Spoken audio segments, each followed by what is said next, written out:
Alors, frères et sœurs d'amour, tout simplement, j'ai dit, Seigneur Jésus, viens dans ta divine volonté prendre possession de mon âme et je t'en prie, répare tous mes péchés et toutes les conséquences de mes péchés passés. Répare ma vie.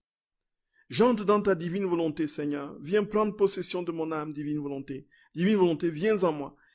Prends possession de mon cœur. Va, répare toutes les catastrophes de ma vie. Répare des situations qui sont encore... Frères et sœurs bien-aimés, nous ne voyons rien se produire. Mais si cette prière est dite dans la divine volonté, dans cette formule simple, tout effectivement est en train de se réparer. Mais prenons soin de nous être confessés si c'est une question de péché. Pour entrer, frères et sœurs bien-aimés, dans la vie des autres, Seigneur, divine volonté, viens en moi. Vous pouvez dire aussi, Trinité Sainte, viens en moi, je t'en supplie. Prends mon âme, prends mon cœur, prends tout mon être.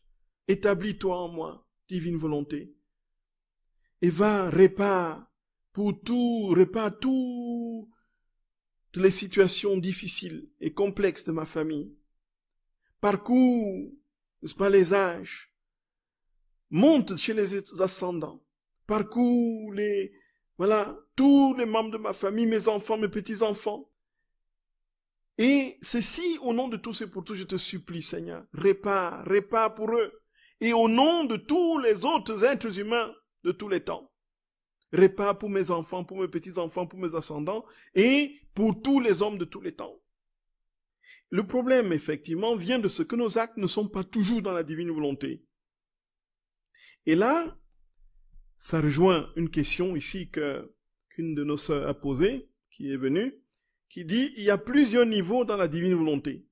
On ne sait si on répare, on ne sait pas si on répare, mais désirons-le avec foi et humilité. Donc, ici, effectivement, la question des niveaux dans la divine volonté fait que, puisqu'on établit à 4 niveaux, bon, ça, c'est selon un passage de notre Seigneur dans le tome 19, où il dit que il y a dans l'image de celui qui, dans la caverne, ou plutôt dans la cabane, ne laisse aucune lumière entrer, ou bien laisse juste une petite lumière de la lucarne, et ensuite une deuxième personne qui est à l'extérieur de la baraque, et puis bénéficie du soleil et de ses rayons, un autre qui va carrément au centre, au zénith, où le soleil frappe, et un quatrième qui va au centre du soleil se blottit. Celui qui va au centre du soleil se blottit, c'est l'état de celui qui vit de manière permanente dans la divine volonté. Et celui-là, effectivement, il a conscience, il entre dans le mode éternel de Dieu, il a conscience des actes qu'il pose dans la divine volonté, il a conscience des réparations, il a conscience de la vie de Dieu qui coule en lui, et puis il a une pleine conscience de toutes les réparations qui se font par les actes qu'il pose. Mais il faut encore qu'on soit de manière permanente établi dans le soleil, pour pouvoir, effectivement, en prendre conscience. Et, quel que soit le niveau dans lequel nous sommes, nous avons la possibilité de réparer. Tout simplement, frères et sœurs bien-aimés, parce que, même si nous ne sommes qu'un intermittent de 2 minutes par jour dans la divine volonté, dans les 2 minutes, nous pouvons poser des actes dans la divine volonté qui vont retentir sur les âges. Nous pouvons poser ces actes-là et voir l'univers se transfigurer en 2 minutes. Mais le problème, c'est que comme nous ne sommes là que 2 minutes, et comme il y a des réparations sur des âges et des âges, et des âmes et des âmes, et des réalités et des réalités, ça devient insuffisant. Donc il faut multiplier notre durée, rester le plus longtemps dans la divine volonté, quitter le niveau 1 pour le niveau 2, et du niveau 2 partir au niveau 3, et du niveau 3 aspirer au niveau 4, pour que la réparation soit permanente, pour que tout ce qui jaillit de nous soit Dieu, effectivement. Et là, frères et sœurs bien-aimés, en ce moment, Dieu établit d'une manière pleine et parfaite son œuvre de réparation en nous. Voyez? Donc ça, c'est vraiment particulièrement juste. Est-ce qu'il y a un quota pour la réparation? Comme nous avions vu une fois qu'il y avait un quota pour la prière, selon ce que Jésus disait à Luisa Picaretta, qu'il y a un quota qui doit être atteint pour que la réalité demandée soit octroyée.